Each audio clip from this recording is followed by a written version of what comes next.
নমস্কার বন্ধুরা, শুভ সকাল।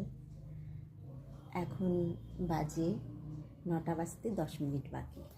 আমার রান্না হয়ে গেছে। আজকে মঙ্গলবার, আমরা নিরামিষ খাই। প্রতিদিন তো রান্না করি, কিন্তু সব সময় শেয়ার করতে পারি না সব রান্না। আজকেও শেয়ার করতে পারিনি, তাড়াতাড়ি করে নিয়েছি। আমি দেখাচ্ছি কি রান্না করেছি নিরামিষের দিনে।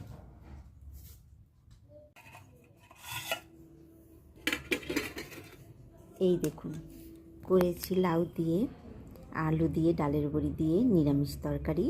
এটা ধনেপাতা দিয়েছি। আর এটা আলু ফুলকপি ভাজা, এটাতেও ধনেপাতা দিয়েছি।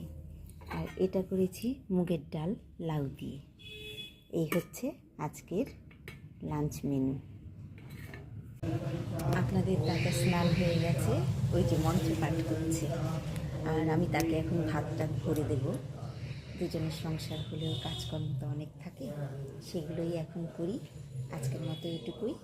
আবার দেখা হবে আরেকটি নতুন ভিডিওতে। ততক্ষণ আপনারা সবাই ভালো থাকবেন, সুস্থ থাকবেন।